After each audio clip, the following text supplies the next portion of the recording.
नमस्ते बच्चों, मैं हूं अर्जुन प्रताप सिंह राणा और मैं आपका स्वागत करता हूं शानदार वीडियो में। और आज का हमारा वीडियो कक्षा 10वीं हिंदी लोक भारती के लिए है। कविता का नाम बरसहि जलद, जो श्री रामचरितमानस का एक हिस्सा है। इसके रचयिता गोस्वामी तुलसीदास है, सबको पता है बच्चों। इनकी जानकारी मैं आगे दूंगा, लेकिन पहले अनुदेशों का पालन कीजिए ताकि आप इस वीडियो को अच्छी तरह से समझ सके, देख सके, जान सकें। गोस्वामी तुलसीदास। बच्चों, भारत का ऐसा कौन सा व्यक्ति होगा जो गोस्वामी तुलसीदास के बारे में, महान संत तुलसीदास के बारे में न जानता हो। 1511 बांदा में उत्तर प्रदेश में इनका जन्म हुआ और इनकी मृत्यु 1623 बनारस उत्तर प्रदेश में। परंतु इतिहासकारों में इनके जन्म और मृत्यु के बारे में मतैक्य नहीं है। गोस्वामी तुलसीदास ने अवधी भाषा में अनेक कालजयी ग्रंथ लिखे। आप प्रसिद्ध संत, कवि, विद्वान और चिंतक थे। गोस्वामी जी संस्कृत के विद्वान थे। आपने जन भाषा यानी जनता की भाषा अवधी में रचनाएं लिखी ताकि आम व्यक्ति, आम जनता इनकी कविताओं को, इनके सदग्रंथ को समझ सके, जान सके। आज से 500 वर्ष पूर्व जब प्रकाशन यानी पब्लिकेशन, प्रिंटिंग नहीं था बच्चों, दूरदर्शन, रेडियो जैसी सुविधाएं नहीं थी, ऐसे दौर में भी आपका ग्रंथ रामचरितमानस जन जन को कंठस्थ था। कंठस्थ यानी पूरी तरह से याद। आपके द्वारा रचित महाकाव्य रामचरितमानस को विश्व के लोकप्रिय प्रथम 100 महाकाव्यों में महत्वपूर्ण स्थान प्राप्त है। ये भारत देश के लिए बड़े गर्व की बात है बच्चों कि हमारे महान संत तुलसीदास के महान ग्रंथ श्री रामचरितमानस विश्व के प्रथम 100 महाकाव्यों में एक माना जाता है। आगे बढ़ते हैं। पद्य संबंधी जानकारी पहले मैं आपको दे दूं बच्चों कि यहाँ पर क्या और किस लिए दिया गया है। प्रस्तुत पद्यांश यानी पोयम गोस्वामी तुलसीदास रचित रामचरितमानस महाकाव्य के किष्किंधा कांड से लिया गया है। किष्किंधा कांड बच्चों, मैं आपको जानकारी दे दूं कि श्री रामचरितमानस के कुल मिलाकर 7 कांड या फिर अध्याय हैं। ये रामचरितमानस कुल 7 कांडों में यानी अध्यायों में बटा हुआ है और प्रत्येक कांड का आरंभ संस्कृत के श्लोक से होता है। अगर मैं इनका नाम दूं तो संक्षिप्त उल्लेख करूं तो ये है। पहला है रामचरितमानस का बाल कांड, जिसमें राजा राम के यानी राम जी के बाल्यकाल की कथा वर्णित है। उसके बाद है अयोध्या कांड। ये वो समय है बच्चों जब माता कैकेयी के कहने पर श्री राम जी को वनवास जाना पड़ा। मैं इसके पहले एक जानकारी और दे दूं कि बाल कांड जो है रामचरितमानस का सबसे बड़ा कांड है। फिर अयोध्या कांड होता है। अयोध्या कांड के बाद अरण्य कांड आता है बच्चों। ये वही समय है जब राम, सीता और लक्ष्मण के साथ वन के लिए चले गए थे, 14 वर्षों के वनवास के लिए गए थे।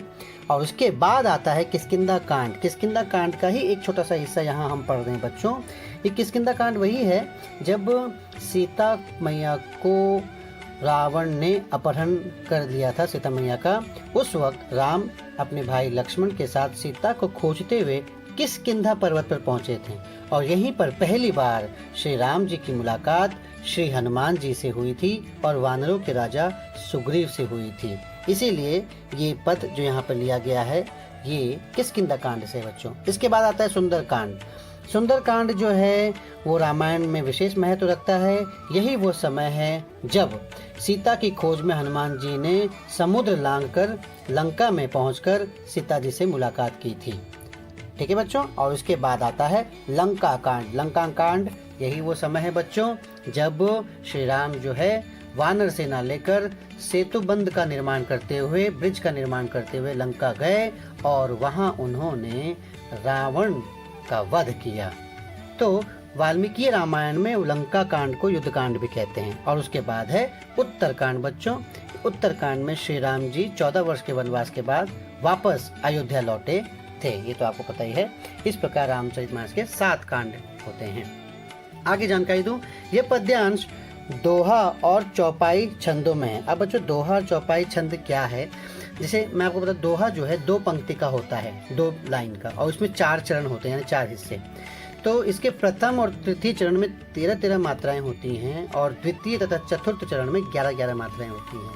उसी तरह से चौपाई में भी 4 चरण होते हैं और प्रत्येक चरण में 16-16। वहाँ पे क्या था 13-13, 11-11, लेकिन यहाँ पर चौपाई में प्रत्येक चरण में 16-16 मात्राएं होती हैं तथा इसके अंत में गुरु मात्रा होता है, गुरु मात्रा होती है। तो इस तरह से ही दोहा और चौपाई छंद में ये रामचरितमानस लिखा गया है। जब आप छंदों के बारे में जानकारी प्राप्त करेंगे तो आपको ये सब पता चलेगा। यहाँ बरसहि जलद में गोस्वामी जी ने वर्षा ऋतु में होने वाले परिवर्तनों का सुंदर वर्णन किया है। उन्होंने वर्षा के साथ साथ समाज की स्थिति, विविध गुणों दुर्गुणों को भी दर्शाया है। यहाँ का जो प्रसंग है वो सीता हरण के बाद का है, जब रावण ने सीता का हरण कर लिया। श्री राम लक्ष्मण सीता जी की खोज में भटक रहे हैं। सीता जी के बिना श्री राम व्याकुल हैं। रामचंद्र जी कहते हैं, आसमान में बादल घोर गर्जना कर रहे हैं। पत्नी सीता के न होने से मेरा मन डर रहा है। आकाश में बिजली ऐसे चमक रही है जैसे दुष्ट व्यक्ति की मित्रता स्थिर नहीं रहती। तो बच्चों, यही बरसहि जलद हम शुरू करने जा रहे हैं, लेकिन उसके पहले गोस्वामी तुलसीदास के विभिन्न रूप हम देख लेते हैं। उत्तर भारत में गोस्वामी तुलसीदास के कई मंदिर भी हैं और इनकी भगवान की तरह पूजा की जाती है। अब आगे बढ़ते हैं बच्चों। बरसहि जलद, मैं एक बार इस चौपाई और दोहा का वाचन करूंगा, आप ध्यान से सुनिए बच्चों। घन घमंड नभ गरजत घोरा, प्रियाहीन डरपत मन मोरा। दामिनी दमक रही घन माही, खल कै प्रीति जथा थिर नाही। बरसहि जलत भूमि नियराए, जथा नवहि बुद्ध विद्या पाए। बूंद अघात सहै गिर कैसे, खल के बचन संत सह जैसे। क्षुद्र नदी भरी चली तोराई, जस थोरे हूँ धन खल इतराई। भूमि परत भा डाभर पानी, जनु जीवहि माया लपटानी। समिट समिट जल भरहि तलावा, जिमि सद्गुण सज्जन पहि आवा। सरिता जल जल निधि महु जाई, होई अचल जिमि जीव हरि पाई। तो ये है चौपाई बच्चों। अब दोहा। हरित भूमि तृण संकुल, समुझ परहि नहीं पंथ। जिमि पाखंड विवाद ते, लुप्त होहि सद्ग्रंथ। तो बरसहि जलद के दो हिस्से बच्चों, एक हिस्से में एक चौपाई एक दोहा दिया गया है और दूसरे हिस्से में दूसरा चौपाई और दूसरा दोहा दिया गया है। हम इस वीडियो में इस हिस्से में एक चौपाई और एक दोहा यानी ये करेंगे, ये पद हम यहाँ देखेंगे बच्चों। तो अब आगे बढ़ते हैं चौपाई का रूप लेकर और मैं इसका सरल अर्थ आपको समझाता हूँ बच्चों। ये जो कविता यहाँ पे दिखने में आपको जितनी कठिन लग रही है, ये उतनी कठिन है नहीं। पहले मैं आपको ये जानकारी दे दूं। असल में बात ये है कि अवधी भाषा में लिखा गया है, मतलब पुरानी हिंदी है, हिंदी का पुराना रूप है, इसलिए हम थोड़ा सा संकोच करते हैं। हमको लगता है बहुत कठिन होगा, लेकिन एक बार जब आप इसको समझ लेते हो अच्छी तरह से, इनके सरल अर्थ आप जान लेते हैं, तो आपको किसी तरह की परेशानी नहीं होती। मैंने यहाँ पे कठिन शब्दों के अर्थ दिए हैं। शुरू करूँ तो बता दूँ आपको, एक काव्यखंड सीता हरण के बाद का है। श्री राम और लक्ष्मण जी सीता की खोज में वन में भटक रहे हैं। ठीक है, बरसात की ऋतु आ चुकी है पर सीता जी का पता नहीं चल सका। तो कवि ने इस काव्य खंड में श्री राम के मन की व्याकुलता का चित्रण करते हुए कहा है। आगे श्री राम जी अपने भाई लक्ष्मण से कह रहे हैं कि हे भाई लक्ष्मण, घन घमंड नभ गरजत घोरा, प्रियाहीन डरपत मन मोरा। श्री राम जी अपने भाई लक्ष्मण से कहते हैं कि हे लक्ष्मण, आकाश में बादल घमंड में उमड़ घुमड़ कर घोर गर्जना कर रहे हैं। घन घमंड, बादल घमंड में, घन बादल घमंड में जो है, नभ यानी आकाश में गर्जत घोरा, घोर रूप से गर्जना कर रहे हैं। प्रियाहीन डरपत मन मोरा। हे लक्ष्मण, किंतु प्रिया अर्थात सीता के बिना मेरा मन डर रहा है। प्रियाहीन, प्रिया के बिना डरपत मन मोरा, मेरा मन डर रहा है। देखा बच्चों, आसान है ना, धीरे धीरे आप समझ जाएंगे आराम से। दामिनी दमक रही घन माई। दामिनी, दामिनी यानी बिजली, दमक रही है, दमक यानी चमक रही है, घन माई यानी बादलों में। तो बिजली रह रहकर बादलों में चमक रही है। खल के प्रीति जथा थिर नाई, मतलब बिजली जब चमकती है बच्चों तो बिजली आती है जाती है, स्थिर नहीं रहती ना, ठहराव नहीं है। उसी तरह से खल के प्रीति यानी दुष्ट व्यक्ति की प्रीति, प्रीति यानी प्रेम, दुष्ट व्यक्ति की प्रीति जथा, जथा मतलब जैसे, थिर नहीं, स्थिर नहीं रहती। तो बादलों में बिजली ऐसे ही चमक रही है जैसे दुष्ट व्यक्ति की प्रीति स्थिर नहीं रहती। ठीक है बच्चों, यहाँ पे आप देख सकते हैं सीता मैया को याद कर रहे हैं और सीता मैया वहाँ अशोक वाटिका में अशोक वृक्ष के नीचे बैठी श्री राम जी का इंतजार कर रही हैं। आगे बढ़ते हैं। बरसहि जलद, यही हमारी कविता का शीर्षक है बच्चों।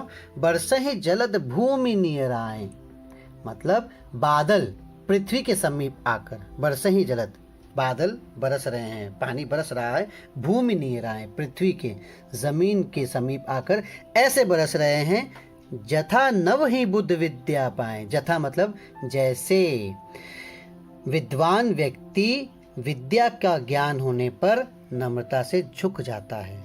जथा जैसे नवही बुद्ध, नवही मतलब नवही मतलब झुकना, नम्रता से झुकते हुए बुद्ध यानी विद्वान विद्या पाए। यानी विद्वान जब विद्या पा जाता है तो वो उसे ज्ञान हो जाता है और वो नम्र हो जाता है। उसी प्रकार जैसे पृथ्वी के समीप आकर नम्रता से बादल वर्षा कर रहे हैं। अगला है, यहाँ देखिए, बूंद अघात सही गिरी कैसे। बूंद अघात, बूंद यानी बादलों का जो प्रहार है वो गिरी, गिरी यानी पर्वत कैसे सहता है ना। तो यहीं पे कह रहे हैं कवि कि ऊपर से वर्षा की बूंदें पहाड़ों पर गिरती हैं और पहाड़ उनका आघात, उनका प्रहार ऐसे सहन करता है जैसे खल के बचन संत सह जैसे। जैसे खल यानी दुष्ट, दुष्टों के वचन यानी बातें संत सह लेते हैं बच्चों। कहने का तात्पर्य ये है, कवि प्रकृति के साथ किस तरह से मेल करते हैं। मतलब कवि ने वर्षा ऋतु से संबंधित विभिन्न वस्तुओं को जीवन से जोड़ कर देखा है। उसी तरह से बात बता रहे हैं कि ऊपर से वर्षा की बूंदें पहाड़ों पर गिरती है और पहाड़ उनका आघात ऐसे सहन कर लेते हैं जैसे संत दुष्टों की बात सहन कर लेते हैं। ठीक है बच्चों, तो आगे बढ़ते हैं। क्षुद्र नदी भरी चली तोराई। क्षुद्र मतलब छोटी सी नदी, छोटी सी नदी भर गई है, चली तोराई। अब बारिश वर्षा जब होती है तो वर्षा का पानी छोटी सी नदी अपने में समेट नहीं पाती, तो वो अपने किनारे तोड़ देती है, बाढ़ का रूप लेती है, पानी बाहर निकलने लग जाता है। देखा ना आपने बच्चों। तो क्षुद्र नदी भरी चली तोराई मतलब छोटी छोटी नदियां अधिक वर्षा के कारण भर गई हैं और उन्होंने अपने जल से किनारों को तोड़ दिया है। कैसे? जैसे थोड़े हूँ धन खल इतराई, जैसे थोड़े से धन मिलते ही खल यानी दुष्ट व्यक्ति इतराना शुरू कर देता है, यानी अभिमानी हो जाता है, घमंड करना शुरू कर देता है। उसी तरह से छोटी सी नदी में जब पानी भरा तो उसने अपने तटबंध तोड़ दिए। जैसे थोड़ा सा धन प्राप्त करते ही दुष्ट व्यक्ति घमंड में उड़ने लगता है। भूमि परत भा ढाभर पानी। भूमि परत यानी भूमि पे पड़ते ही भा ढाभर पानी, भा मतलब हो जाना, ढाभर यानी मैला। तो आप देखिए बच्चों कि वर्षा का जल भूमि पर पड़ते ही गंदा हो जाता है। जनु जैसे जीव ही माया लपटानी, जैसे आप ये देखिए कि क्षुद्र व्यक्ति, छोटा व्यक्ति जिस तरह से जीव माया के लालच में पड़ के गलत काम करने लग जाता है, वो भी मैला हो जाता है, गंदा हो जाता है। उसी तरह से धरती पर पड़ते ही पानी भी मैली हो जाती है, माया से लिपटते ही इंसान भी मैला हो जाता है, यानी वो उसके अंदर लालच आ जाता है, बुरा व्यक्ति बन जाता है। समिति समिति जल भर ही तलावा, जिम सदगुण सज्जन पही आवा। समिति समिति जल भर ही, समिति समिति मतलब समेट कर, जमा करना। जल भर ही तलावा, तालाब, तालाब क्या करते हैं, तालाब में क्या होता है, जल एकत्र होकर तालाब में भर रहा है। जिमी जैसे, कैसे भर रहा है, सदगुण सज्जन पही आवा, ठीक वैसे जैसे सद्गुण एक के बाद एक अपने आप सज्जन व्यक्ति के पास पही आवा, पास चले आते हैं। तो सद्गुण भी अच्छे व्यक्ति के पास उसी तरह से चले आते हैं जैसे से तालाब में धीरे धीरे पूरा पानी भर जाता है। अगला है, सरिता जल जल निधि महु जाई। सरिता जल, नदी, नदी का जल। आपको पता नहीं बच्चों, आपने वाटर साइकिल के बारे में, जल चक्र के बारे में पढ़ा है कि जब वर्षा की बूंदें पहाड़ों से होती हुई नदियों तक पहुंचती, फिर नदियों से पानी कहाँ जाता है, समुद्र में ना, तो जल निधि। तो सरिता जल जल निधि महु जाई यानी नदी का जो जल है समुद्र में जाता है। होय अचल जिम जीव हरि पाई। उसी प्रकार जैसे समुद्र में जाने के बाद ये जो बहती हुई नदी है, ठीक है, तेजी से बहती नदी एकदम स्थिर नहीं रहती, लेकिन जैसे समुद्र में जाती है तो स्थिर हो जाती है, उसमें मिल जाती है, फिर उसका भटकना बहना जोरों से वो रुक जाता है। उसी तरह से होय अचल जिमी, उसी तरह से जीव हरि पाए। जीव जो है या प्राणी ईश्वर को पाकर, हरि को पाकर अचल यानी शांत हो जाता है, उससे जैसे मुक्ति मिल जाती है, उसका मन शांत हो जाता है, उसका मन संसार में आवागमन से मुक्त हो जाता है, भटकने से रुक जाता है, स्थिर हो जाता है। जैसे नदी का पानी समुद्र में जाके स्थिर हो जाता है, वैसे ही जब भक्त को, जीव को ईश्वर की प्राप्ति होती है तो उसका मन भी स्थिर हो जाता है। ठीक है बच्चों, आप आसान है ना, समझ में आ रहा है। आगे यहाँ जो हमारा चौपाई खंड है वो खत्म होता है। उसके बाद दोहा है, हरित भूमि तृण संकुल। गोस्वामी जी कहते हैं कि हरित भूमि तृण संकुल, तृण संकुल है घास फूस, तो भूमि जो है कहते हैं कि पृथ्वी हरी घास से भर गई है, अर्थात घास से परिपूर्ण होकर हरी हो गई है। इस वजह से क्या हुआ, समुझ पर ही नहीं पंथ, समुझ मतलब समझ में नहीं आ रहा, पर ही मतलब पढ़ना, समझ में नहीं पड़ रहा, पंथ रास्ता, सब जगह घास घास उग जाने के कारण रास्ते ढक गए हैं। अब सब जगह हरी घास के कारण रास्ते भी उसी प्रकार समझ में नहीं आ रहे। कैसे, जिमी जैसे पाखंड विवाद दे, लुप्त होई सद्ग्रंथ, पाखंडी के पाखंड भरे मत के कारण सद्ग्रंथ यानी अच्छी बातें गायब हो जाती हैं। जब पाखंडी बहस करने लगता है तो किसी प्रकार को सुनता नहीं, किसी प्रकार को सोचने देता नहीं, और सद्ग्रंथ अच्छी बातें सब गायब हो जाती हैं, है ना बच्चों। एक बार फिर इस बात को रिपीट करता हूँ कि पृथ्वी घास से परिपूर्ण होकर हरी भरी हो गई है, जिससे रास्तों का पता नहीं चलता। ये दृश्य कुछ ऐसा ही लगता है जैसे पाखंडी के पाखंड भरे मत के प्रचार से सद्ग्रंथ लुप्त हो जाते हैं, है ना।